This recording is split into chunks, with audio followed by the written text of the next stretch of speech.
Secretary John Kirby and Marine Corps General Kenneth McKenzie will be making a statement. Let's listen in. At 5 o'clock, so I will not waste up any more time. General, can you hear and see me okay?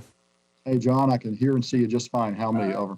Thank you, sir. Thanks for being here today, and I turn it over to you, sir. Thanks, John. Good afternoon, everyone. I'm here to announce the completion of our withdrawal from Afghanistan and the end of the military mission to evacuate American citizens, third country nationals, and vulnerable Afghans. The last manned aircraft is now clearing the airspace above Afghanistan. We will soon release a photo of the last C-17 departing Afghanistan with Major General Chris Donahue and the U.S. Ambassador to Afghanistan, Ross Wilson, aboard. While the military evacuation is complete, the diplomatic mission to ensure additional U.S. citizens and eligible Afghans who want to leave continues. And I know that you have heard, and I know that you're going to hear more about that from the State Department shortly. Tonight's withdrawal signifies both the end of the military component of the evacuation, but also the end of the nearly 20-year mission that began in Afghanistan shortly after September 11, 2001. It's a mission that brought Osama bin Laden to a just end, along with many of his al-Qaeda co-conspirators. And it was not a cheap mission. The cost was 2,461 U.S. service members and civilians killed, and more than 20,000 who were injured. Sadly, that includes 13 U.S. service members who were killed last week by an ISIS-K suicide bomber. We honor their sacrifice today as we remember their heroic accomplishments. No words from me could possibly capture the full measure of sacrifices and accomplishments of those who served, nor the emotions they're feeling at this moment. But I will say that I'm proud that both my son and I have been a part of it. Before I open it up for questions, I do want to provide some important context to the evacuation mission that we just completed, in what was the largest non-combatant evacuation in the U.S. military's history. Since August the 14th, over an 18-day period, U.S. military aircraft have evacuated more than 79,000 civilians from Hamid Karzai International Airport. That includes 6,000 Americans and more than 73,500 third country nationals and Afghan civilians. This last category includes special immigrant visas, consular staff, at-risk Afghans, and their families. In total, U.S. and coalition aircraft combined to evacuate more than 123,000 civilians, which were all enabled by U.S. military service members who were securing and operating the airfield. On average, we have evacuated more than 7,500 civilians per day over the 18 days of the mission, which includes 16 full days of evacuations, and more than 19,000 on a single day. These numbers do not include the roughly 5,000 service members and their equipment that were sent to Afghanistan to secure the airfield and who were withdrawn at the conclusion of our mission. The numbers I provided represent a monumental accomplishment, but they do not do justice to the determination, the grit, the flexibility, and the professionalism of the men and women of the U.S. military and our coalition partners who were able to rapidly combine efforts and evacuate so many under such difficult conditions. As such, I think it's important that I provide you with what I hope will be some valuable context. When the President directed the complete withdrawal of U.S. forces from Afghanistan in April, the team at U.S. Central Command began to update and refine our existing plan for a potential non-combatant evacuation operation, or a NEO, in Afghanistan. We have a framework of plans that included numerous branches and sequels depending on the nature of the security environment. Over time, we continued to refine our plans, which included the interagency, the international community, and other combatant commands. Plans such as this are built upon a number of facts and assumptions, and facts and assumptions change over time. While observing the security environment deteriorate, we continue to update our facts and assumptions. As the security situation rapidly devolved in Afghanistan, we took a number of actions to position ourselves for a potential NEO, based upon direction from the Secretary of Defense. We positioned forces in the region and put them on increased alert. We began to pre-position supplies, and we began some preparatory work on intermediate facilities in Qatar with the support of our gracious host nation. When the evacuation was formally directed on August the 14th, we began to carry out our plan based upon the initial assumption that the Afghan security forces would be a willing and able security partner in Kabul. defending the capital for a matter of weeks, or at least for a few days. Within 24 hours, of course, the Afghan military collapsed completely, opening Kabul up to the Taliban's advance. On August the 15th, in a meeting with Taliban senior leadership in Doha, I delivered a message on behalf of the president that our mission in Kabul was now the evacuation of Americans and our partners, that we would not tolerate interference, and that we would forcefully defend our forces and the evacuees if necessary.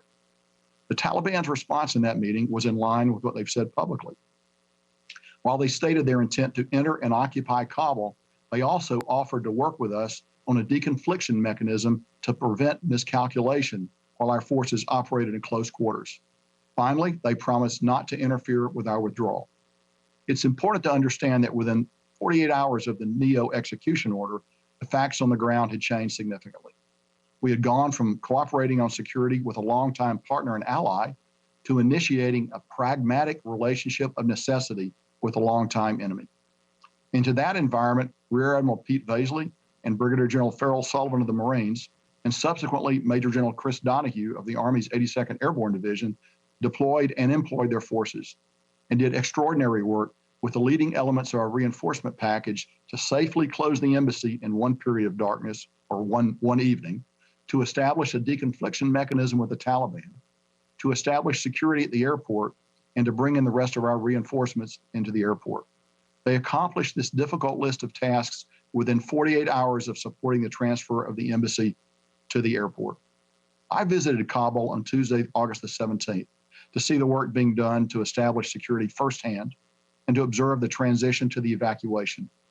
I left on a C-17 that brought more than 130 Afghans and American citizens out from Karzai International Airport to Al Udeid Air Base in Qatar.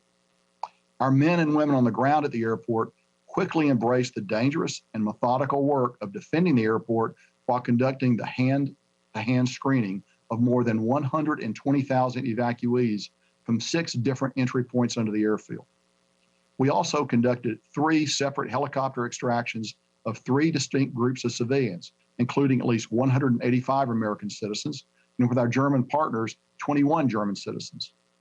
Additionally, U.S. Special Operations Forces reached out to help bring in more than 1,064 American citizens and 2,017 SIVs, or Afghans at risk, and 127 third country nationals, all via phone calls, vectors, and escorting. We have evacuated more than 6,000 U.S. civilians, which we believe represents the vast majority of those who wanted to leave at this time. It would be difficult to overestimate the number of unusual challenges and competing demands that our forces on the ground have successfully overcome. The threat to our forces, particularly from ISIS-K, was very real and tragically resulted in the loss of 13 service members and dozens of Afghan civilians. I've said this before, but I'd like to say it again. We greatly appreciate the contributions of the many coalition partners that stood with us on the ground at Karzai International Airport.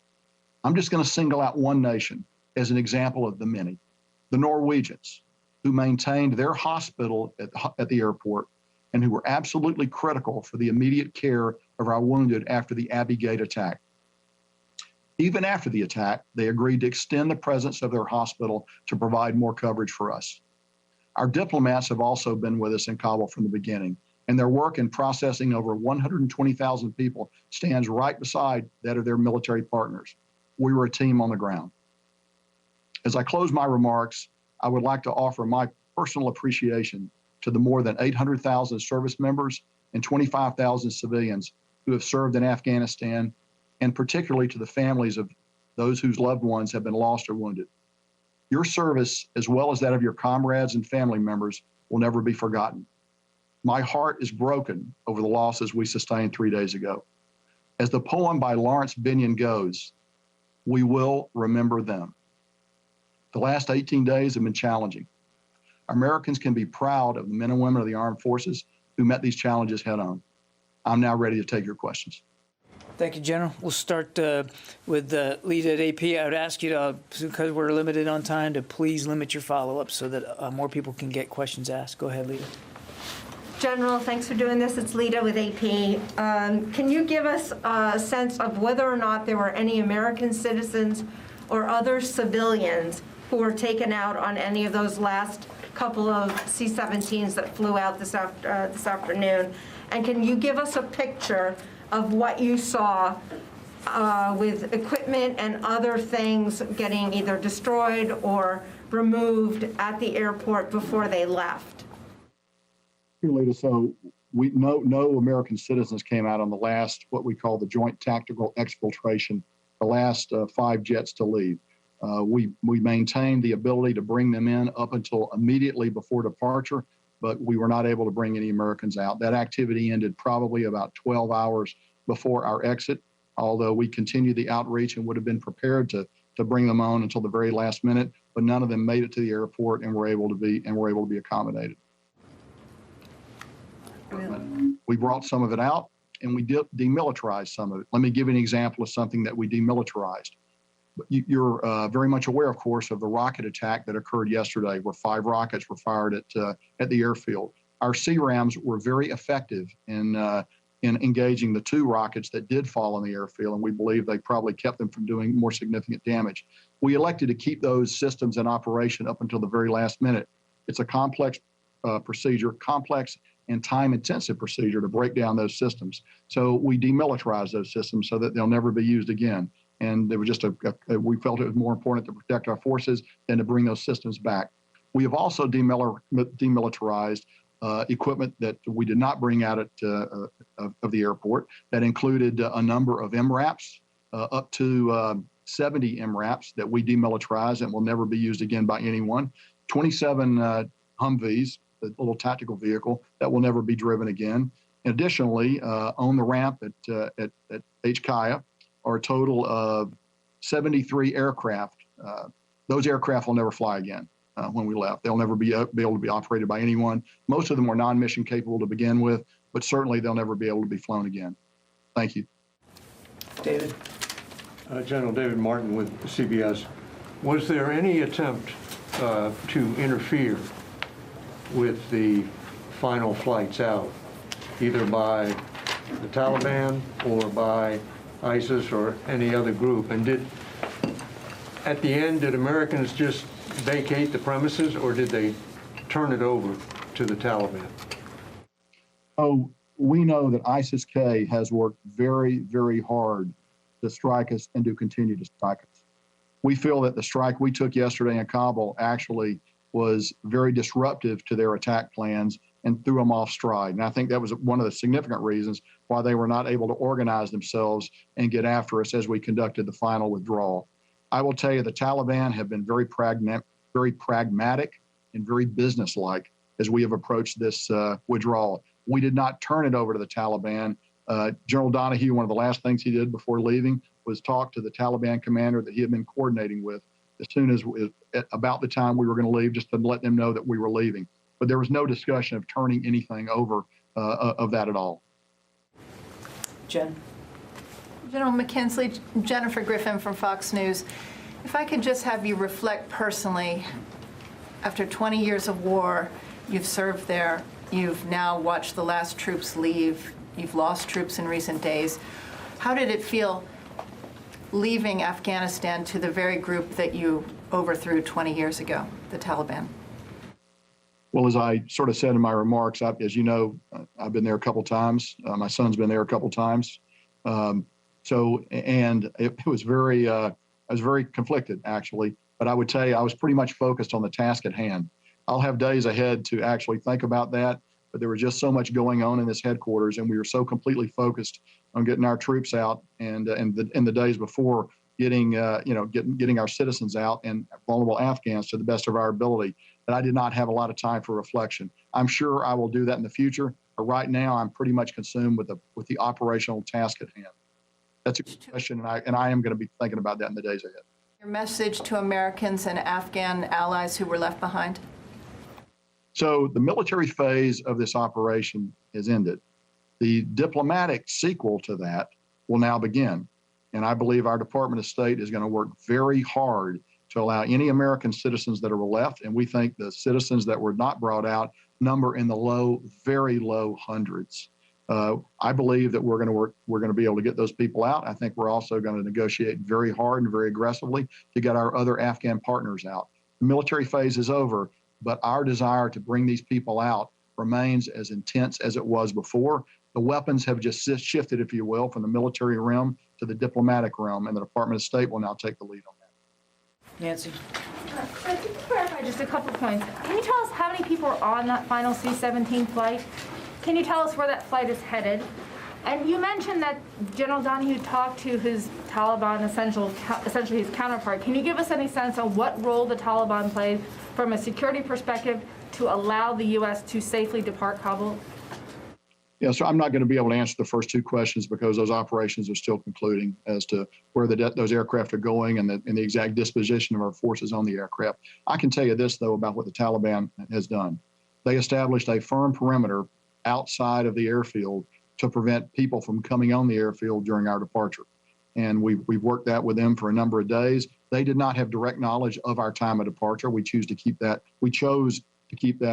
very information very restricted, but they were actually very helpful and useful to us as we closed down operations.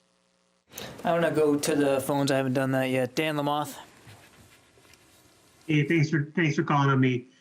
General, can you give us a deeper level of detail on what this last day looked like in terms of number of flights, number of people you had on the ground to start with, who might have been on that last plane, particularly senior leaders, and kind of just how this all played out?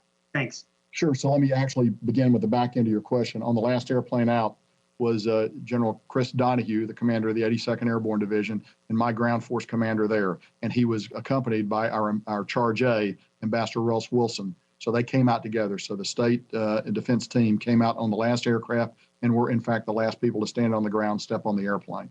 So what has happened over the last 12 or 18 hours is, first of all, we were intent on maintaining the ability to bring out Americans and other Afghans as long as we could. So we kept that capability until just a few hours ago.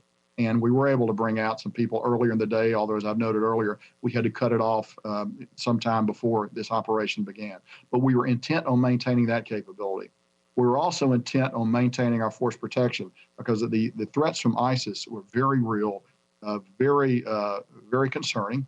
And so we did a number of things. We had overwhelming U.S. air power overhead should there have been any challenge to our departure. And again, there was absolutely no question we were not going to be challenged by the Taliban. If we're going to be challenged, it was going to be by ISIS.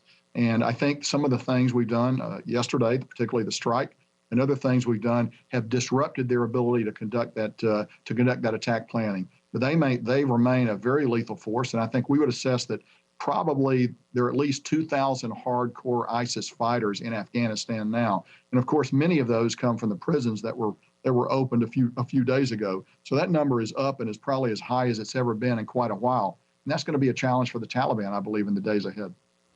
Idris. Thank you, General. Two quick questions. There were about 500 Afghan soldiers who were protecting the perimeter.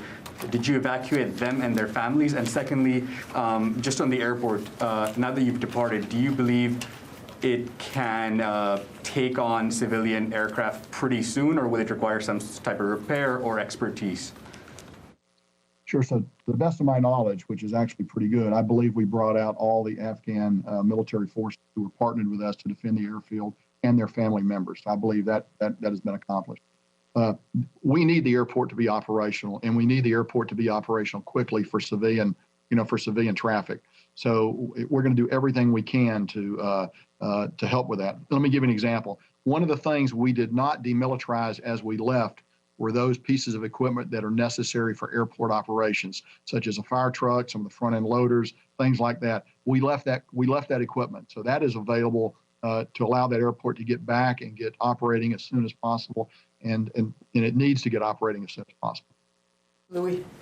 General, today is August 30th, and the deadline had repeatedly been said that it was going to be August 31st. Do you think that there may be some people who had some false hope that they had at least one more day before this happened? And can you explain the tactical decision as to why you completed this mission on the 30th as opposed to the 31st? Sure. So it's actually the 31st in Afghanistan. as we take a look what day of the week, what day of the month it is. It's the 30th here, 31st in Afghanistan. So we actually went out on the 31st, not the 30th, if you look at Afghan time. Look, there's a lot of heartbreak associated with this departure. We did not get everybody out that we wanted to get out. But I think if we'd stayed another 10 days, Louis, we wouldn't have gotten everybody out that we wanted to get out. And there still would have been people who would have been disappointed with that. It's a tough situation. But I want to emphasize again that simply because we have left, that doesn't mean the opportunities for both Americans that are in Afghanistan that want to leave and Afghans who want to leave, they will not be denied that opportunity. I think our Department of State is going to work that very hard in the days and weeks ahead. Courtney? Just one clarification, General McKenzie. It's Courtney Kuby from NBC News. So were there any evacuees left at the airport when the last U.S. military flight left? There were no evacuees left at the airport when the U.S. last flight left, Courtney.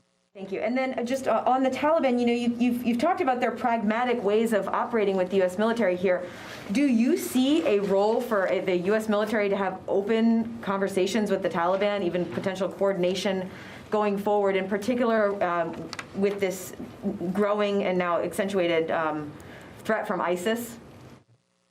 Well, I'll tell you, my dealing with the Taliban and the dealings of my commanders on the ground with the Taliban revolved around our determination to execute this operation and the very flat statement we made to them that if you challenge us, we're going to hurt you. And I think they recognize that. And for their own purposes, this is something they wanted to have happen too. I can't foresee the way future coordination between us would go. I would leave that for some future date. I will simply say that they wanted us out. We wanted to get out with our people and with our friends and partners. And so for that short period of time, our issues, our view of the world was congruent. It was the same. Finally, I do believe the Taliban's going to have their hands full with ISIS-K, and they let a lot of those people out of prisons, and now they're going to be able to reap what they sowed. Tara. Thank you. General McKenzie, Tara Kopp with Defense One. Can you assure the American public that every single U.S. service member is now out of Afghanistan? Every single U.S. service member is now out of Afghanistan. I can say that with 100% certainty. Carla? Sir, really quickly, just to clarify, you mentioned 123,000 out of Afghanistan. Earlier this morning, we heard 122. So can we assume that that was 1,000 Afghans that came out in some of these final flights? And then have a quick follow-up. We brought about 1,000 Afghans, I think over 1,500 out in the last 24 hours or so. The exact number, I'm sure, is probably, that computation is probably going to change a little bit in the days ahead. I don't think it's going to change much. But yes, we brought a number of Afghans out here at the very end. And then, sir, how would you characterize this evacuation mission? Because on the one hand, 123,000 people got out. On the other hand, of course, you lost 13 Marines. More than 100 Afghans died, and there are still potentially tens of thousands, SIVs, P1s, P2s, and others that wanted to get out that did not get out, as you said. So how would you characterize this mission? Well, first of all, the 11 Marines, the soldier and the sailor that we lost, I will never forget that. That will be with me, and I know every other commander involved for the rest of our lives. We've all lost people before, and it's never an easy thing. You would like to bring out everybody that wanted to come out. We're not able to do that. The situation wouldn't allow it. I think we did a very good job of getting everybody that we could get out, given the unique the challenges of the tactical situation on the ground. The fact that really not all Americans wanted to leave. There are Americans that, for a variety of reasons, want to stay for a while. I think we'll go back and they'll have the opportunity to revisit that and come out if they want. I think it's just important to note that we shouldn't look on this as the end of that engagement about people in Afghanistan. I am confident that engagement is going to continue through a variety of venues, and it won't just be the United States that's going to be engaged on this. I think our international partners are also going to be very engaged on this as well going forward. We had two more, I'm afraid. We'll go to the phones again. Jack Detch. Thanks, General McKenzie. I'm kind of curious just how American citizens are going to be expected to get to the airport and what the continuing terror threat will be just in the coming days, and what the evacuation picture is going to look like for them. So I think that the terror threat is going to be very high, and I don't want to minimize that. But I think what we'll do is we will work with the Taliban and work with the next government of Afghanistan whatever his characterization is going to be, in order to ensure that our citizens are protected and that they have an opportunity to leave. As you know, we still hold a variety of significant leverage over whatever future government exists in Kabul, and I have no doubt that the Department of State will fully exercise that leverage. Do you have any confidence in their ability to secure the city right now, the Taliban? I think they're going to be challenged to secure the city. I do know this, just speaking purely practically as a professional, they helped us secure the airfield. Not perfectly, but they gave it a very good effort, and it was actually significantly helpful to us, particularly here at the end. Last question for today, Megan. Are there any this is Megan Myers at Military Times. Are there any U.S. aircraft still doing overflights of Afghanistan, either Kabul or otherwise, looking out for potential threats? So as we have said for quite a while, we always reserve the opportunity to go after, in the CT realm, the counterterrorism realm, Al-Qaeda and ISIS when those targets present themselves. So we will always retain the ability to do that. Okay, that's about all the time we have. General, any concluding thoughts you might want to add? John, it's been a long day, and much longer actually for our forces that are coming out. The operation's gone smoothly so far, and I just look forward to recovering the force completely, getting everybody home. Thank you, General. Thanks for your time. Thank you all. Have a nice afternoon. We've been listening in with Hungary.